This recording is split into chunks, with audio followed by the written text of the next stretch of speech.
Oke, coach. Udah dari hari Senin tembus 100.000, hari Rabu tembus 100.000. Sekarang juga harus tembus lagi 100.000. Ada pekan untuk khusus special coach.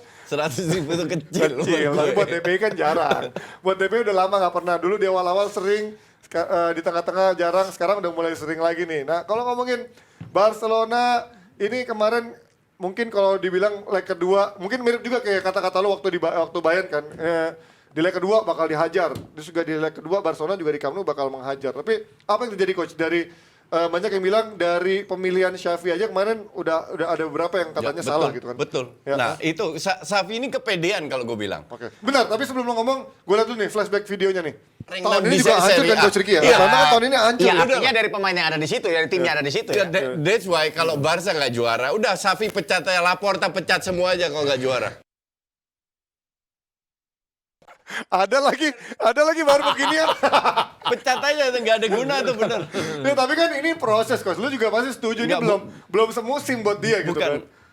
Gue percaya Xavi, satu. Ya. Tapi di sini kelihatan dia itu masih belajar banyak. Ya. Sama kayak Tuchel lah. Tuchel tapi udah pengalamannya udah banyak. Kalau ini kan emang masih baru. Tapi dia blunder memainkan kalah di leg pertama. Oh iya, Yang sebenarnya nggak perlu, dia blunder main 3-4-3. Kalau dia nonton Just Talk, main 4-2-3-1 dia akan menang. Baru di leg kedua dipraktekin Leg kedua baru dia dengerin gue, baru nonton Just Talk, baru dia bisa cetak 3 gol, ya kan? Nah, ini blundernya sama. Xavi ini kepedean. Kepedean kenapa? Gini, gue selalu bilang sebagai mantan pelatih, gue bilang tim lu itu bukan tim hebat kayak dulu. Ya, benar. Setuju? Ya, move on.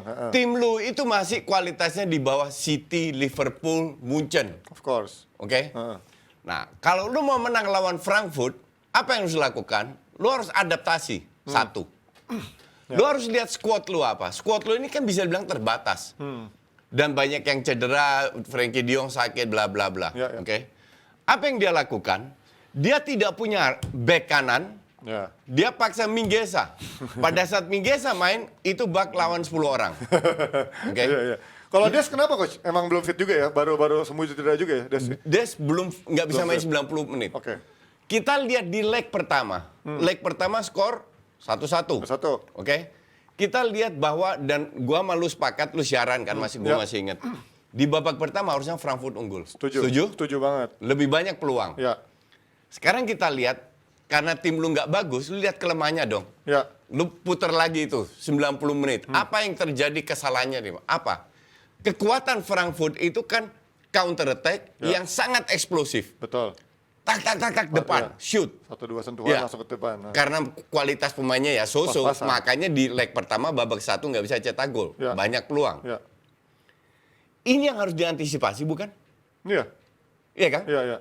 Kalau lu nggak punya bek kanan, Kan ada Matrone. lu harus antisipasi si speed dari Iya, pemain. iya. Apa yang lu Kostic, lakukan? ya. Kalau gue main 3 back, 3 center back. 3 center back. Oke. Tunggu dulu. Lu lihat, apa yang dilakukan Frankfurt selain counter attack cepat? Apa? Parkir bis kan? Oh iya. Bertahan kan? Pressing di belakang, Oke. iya. Bagaimana lu tembus parkir bis itu?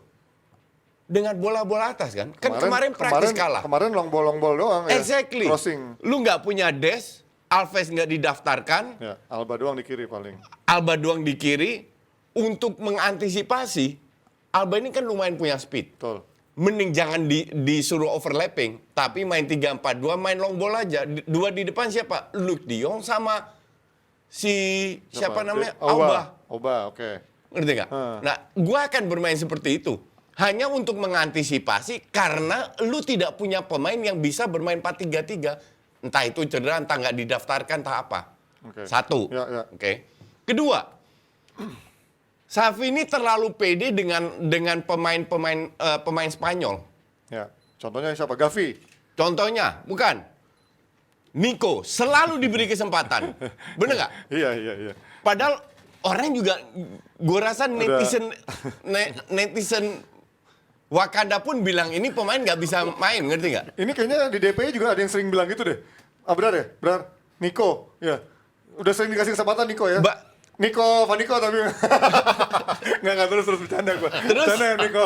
Terus Mingueza ini jelek banget. Masa lu nggak bisa lihat? Belum Eric Garcia. Iya. Eric Garcia itu ini bukan pertama kali. Ini gue yang diserang nih. Ini bukan pertama kali dia bikin kesalahan sampai jebol. Sebelumnya juga gitu kan. Berapa kak? Bukan sebelum berkali-kali. Sering. Padahal lu punya di tengah Langley. Langley, ya. Bukan Umtiti, tapi Langley. Ya. Kenapa lu tidak main dengan Langley, Araujo, kalau perlu Eric atau Eric Garcia Alba? masih mending lah kalau buat si 3 center back ya. Iya.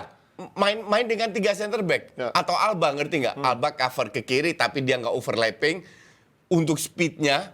Karena kalau lu pasang Langley sama Araujo kan nggak sekencang Alba. Iya kan? iya. Untuk speednya lu pasang 3 di tengah baru lu pasang semua Frenkie de Jong, Pedri, Xavi atau sayap si Des atau Dembele dengan dua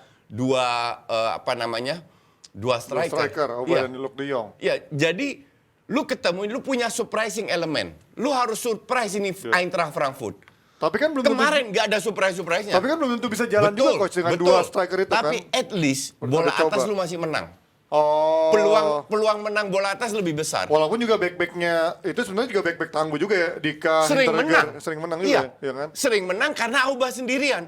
Auba diganti. Emang salah Auba 2-3 match main jelek. Kenapa main jelek?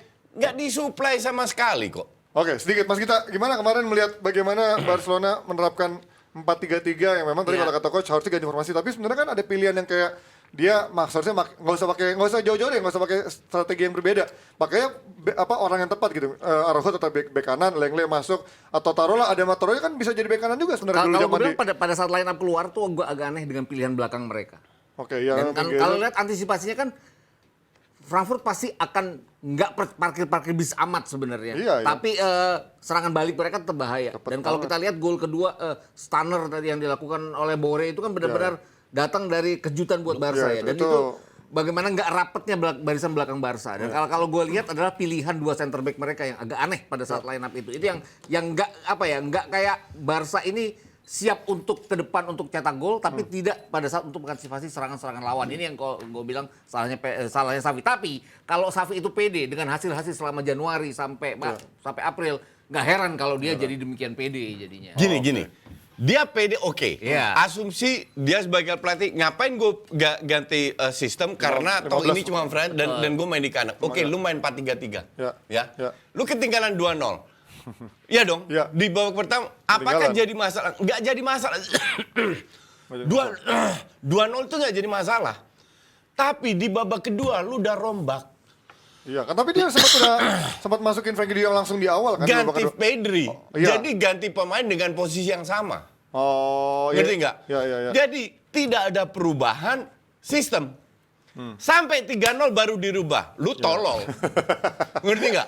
Masih muda ternyata ya. Ada masalah juga masih dengan hijau. Auba ya kalau gue lihat ya. Auba kan selama ini pada saat dia masuk kan dia bikin bagus. Cetak gol. Kemarin kan dia benar-benar ada 3 peluang, 2 diantaranya peluang yang harusnya gol nggak dia dapet. Itu gue bilang begitu Ferran Torres, begitu Aubameyang nggak jalan ya itu. Nah, mati sekarang soal Ferran Torres itu.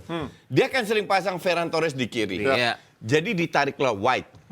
Oke, biar dapat space bisa ke dalam. Berapa kali dari dia pegang bola dia bisa ngelewatin Nggak lawan. bisa. Kayaknya cuma sekali pernah ada yang satu kesempatannya. I mean Yang dari berapa match dia main sebagai wing kiri? Berapa kali dia ngelewatin? Nyaris nggak pernah kan? Sedikit ya. Oke. Kenapa lu nggak rubah? Auba di kiri, Dia yang di tengah. dia yang di tengah. Kayak di City. Auba di Arsenal. Jadi kiri. Jadi kiri. Kayak angri-angri gitu Apakah kan. Auba bisa ngelewatin? Bisa banget. Oke, punya kecepatan ya. Ngerti nggak? Jadi kemarin kalah itu murni kesalahan Xavi. Nggak ada masalah karena dia masih baru. Tapi yang gue harapkan semoga lu belajar bahwa pemain Spanyol lu itu nggak bagus semua.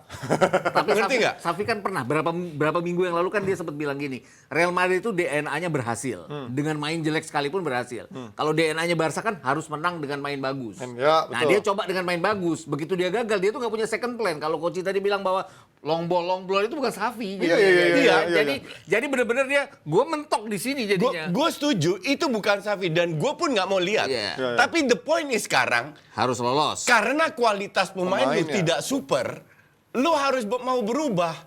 Lu tidak bisa memainkan 4-3-3 terus kalau lu nggak punya bek kanan yang bagus. Ya, dan gelandangnya juga belum sebagus zaman dulu sebenarnya kan. betul. Gavi, Pedri nggak bisa dibilang. Lu tidak bisa ngandelin pemain umur Muda, 18 setuju. sama umur 20 bahwa mereka tiap pertandingan main bagus. Pedri kemarin main jelek, diganti. Oke, Gavi juga nggak bagus, biasa so-so ya, banget. oke, so-so. Cuman kalau di tengah nggak banyak pilihan. Daripada Nico mending Gavi lah. Ya. Ngerti ya nggak? sih ya. Iya kan? Ya maksud gua Frankie, walaupun Frankie juga kemarin nggak Ya. fit ya, ada nggak sakit juga. Lini tengah itu praktis kemarin di skip. Karena mereka main long ball. Kalau nggak belakang ke depan, kiri ke kanan. Terisolir juga soalnya Iya. kan dengan banyaknya rapat ke Ya, pertahanan exactly. dari Frankfurt. Jadi lu harus punya solusi untuk itu. Oke, merubah Counter, formasi. berapa counter yang didapat Barca itu lewat Dembele? Iya, selalu. Bukan Bukan dari lewat Ferran Torres. Ferran Torres itu nyaris nggak ada. Iya, cuman Nah, sekali. lu gue inget. Dembele bagus karena dia bisa main man to man lah. Ya. Bisa ngelewatin dan bisa passing. Lini kedua itu juga nyaris nggak ada orang. Jadi something wrong. Sekali lagi, kalau lu udah membuat kesalahan di 45 menit, lu ketinggalan 2-0, it's okay. Iya. Asal lu rubah. Cepat di babak kedua. Jangan lu awal. tolol sampai 3-0 baru lu rubah. Ngerti gak? Jadi itu kemarin gue bilang murni kenaifan, kepedean dari si Xavi terlalu percaya dengan pemain Spanyolnya. Terutama Mingueza sama Eric Garcia. Nah, Mas Gita, ini Yap. kemarin banyak keputusan-keputusan yang juga gue kemarin sampai di-mention nih, sampai fans Barcelona. Ini nih hostnya, ini komentatornya yang ngata-ngatain Barcelona. Loh, gue ngata-ngatain apa adanya. Pertama, salah masang pemain. Kedua, Eric Garcia nggak bagus, gitu kan. Gue sebenarnya kemarin jujur ya, gue nggak kesel amat. Kenapa? Iya. Karena emang layak kalah. Iya. Jadi Main kayak emang- gitu layak kalah. Jadi gue mengatakan apa yang fakta, siapapun juga gue bully Iya. kalau emang kalah gitu. Tapi Mas Gita, kemarin apakah memang ada keputusan yang menurut lo sedikit bisa dipertanyakan dari keputusan wasit terkait kemarin ada VAR, ada Gua nggak tahu pelanggaran tuh. kotak penalti gitu. Offside itu rada ini Yang ya. Busquets ya? Yang Busquets. Gol yang pertama pada saat mereka ketinggalan 0-3 kan ada gol yang dianulir karena offside ya. Offside Oke, iya. Busquets ya. Yang Busquets yang ada di Iya. dekat tiang gawang itu kan. Sejajar ya kalau gue bilang, kalau lihat ya, kalau berkali-kali dilihat sejajar, tapi nggak tahu Agak itu kan tipis ya. keputusan, itu keputusan VAR. Jadi ya tapi apapun mereka kan ketinggalan 0-3 dan juga kalau misalnya gol itu nggak dianulir apapun, belum tentu juga mereka akan cetak 2 gol lagi. Betul, Pastinya setuju. Leverkusen akan lebih parkir bis ya kalau mereka kemarin Frankfurt. sorry Leverkusen. Frankfurt akan parkir bis ya pada Iya. saat mereka sudah kemasukan 1-3 dan juga gua nggak yakin, tapi keputusan-keputusan itu ya itu tadi ya, VAR tadi yang harus dipertanyakan sebenarnya. Tapi nggak bilang bahwa kalau VAR itu di okein, apakah itu akan mereka akan ngejar 3-3 juga gua nggak terlalu yakin. Ini artinya membuktikan kan sebenarnya tim yang punya histori bagus, biasanya berlaga di Liga Champions, ketika turun ke Europa League nggak otomatis menang sebenarnya kan? Ya, Nggak, betul. berarti nggak semudah itu sebenarnya Europa League kan sebenarnya. Nggak semudah itu, Ji. Serius? Semudah itu kalau lu nggak setolol Xavi. Iya maksud gua dulu pun kayak Juventus, Milan pernah turun ke UEFA Cup Ya. gitu, tapi nggak bisa juara langsung juga gitu kan sebenarnya. Lu tidak bisa bandingkan bahwa mereka nggak bisa juara karena mereka klub besar. Lu harus lihat per match. Oke. Karena setiap match karakter berjalannya berbeda. Tapi kalau gue kemarin bilang, Xavi itu kepedean dengan 4-3-3-nya. Padahal di leg pertama udah nggak bagus juga sebenarnya kan, udah nggak works kan. Betul. Makanya lu kan belajar gitu loh. Lu harus belajar bahwa lu itu kalah dari counter, dari eksplosivitas, dan karena mereka parkir bis, praktis mereka main 3 kiper 6-3. Tengahnya dikosongin. Ngerti nggak? Iya. Nah, lu harus belajar sebagai pelatih, lu belajar kesalahannya di mana. Kecuali tim lu kayak Liverpool kualitasnya, kecuali kayak City, oh nggak ada masalah, kita sikat di babak kedua, ngerti nggak? Udah jalan sistemnya Iya. ya kalau Liverpool Dan kan. gue bilang dia nggak belajar, dia tidak belajar dari kelemahan Barca, di mana di leg pertama diobok-obok, Dibombardir tapi nggak cetak gol. Iya. Makanya gue selalu bilang, orang yang bilang, oh ya kan babak pertama 0. Goblok, lu nonton pertandingan. Jangan lihat skor, jangan percaya data. Lu nonton, baru lu tahu bahwa Barca ini punya banyak kelemahan. Gak ada masalah juga, asal kelemahan ini ditutupin, fokus kekuatannya. Oke. Dan ini lu harus rubah ideologi lu, ngerti nggak? Oke. Sekali-sekali nggak ada masalah. Yang penting lu lolos sekarang. Karena Oke. ini home and away, cuma 2 leg doang. Sedikit Mas kita, kalau kita ngomongin Frankfurt sedikit aja, 6 pertandingan nggak pernah menang, termasuk sebelumnya leg pertama lawan Ya. Barca, termasuk akhir pekan lalu kalah gitu ya. Ya. Artinya kenapa dia bisa menang lawan Barcelona? Kenapa bisa memain kayak layaknya Barcelona kayak tim mediocre menghadapi dia gitu. Ini apakah memang Barcelonanya yang memang seolah udah terbaca atau memang mati kutu menghadapi pertahanan dari Frankfurt atau gimana? Terbaca menurutnya? dari leg pertama ya sebenarnya. Oke, Barisan pertahanan Aneh Barca ya? kan benar-benar diobok-obok di leg pertama. Iya, iya. Terus di leg kedua ini kan sebenarnya yang dimanfaatkan oleh Frankfurt adalah memanfaatkan lini belakang yang jadi titik lemah Barca. Gue nggak bisa bilang bahwa depannya lemah, punya peluang mereka sebenarnya ya. Tapi Sebenarnya menurut gua satu kesatuan nggak sih Mas dengan Barcelona ibaratnya kayak Dembele sama siapa kemarin Ferran Torres nggak terlalu banyak bantu juga Iya, dari sisi betul, defensif. betul, iya. Gelandangnya pun juga nggak terlalu kuat juga dari sisi iya, defensif betul. kan. Tapi itu yang dimanfaatkan oleh Frankfurt adalah lini belakang yang lemah dari tidak cepat tutup ya pada saat ada pergerakan pemain. Betul. Kayak gol kedua mereka itu kan sebenarnya bisa ditutup dengan cepat karena Iya, iya. pergerakan si Bore itu kan sudah bisa dilihat sebenarnya. Tapi Iya, iya. benar-benar ditutup, nggak ditutup mereka mundur dan itu yang dimanfaatkan oleh Bore. Di gol ketiga juga. Itu. Lo sekarang lihat, peluang Frankfurt kemarin itu lebih sedikit daripada di kandang. Ya, pada leg pertama. Iya. Di leg pertama Iya, lebih banyak. Cuman kemarin lebih efektif. Kenapa? Ter Stegen juga yang salah. Di luar penalti ya. Iya, iya, iya. 2 gol itu harusnya dia dapat. Bisa lebih bagus ya main. Harusnya dia bisa dapat.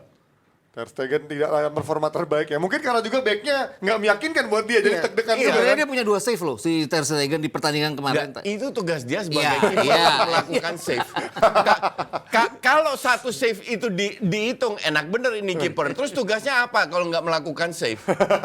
Bener nggak? Ya, emang fungsi Lu, sama lu kalau lu lihat De Gea berapa juta save dia lakukan. sama kayak striker minta bonus ya.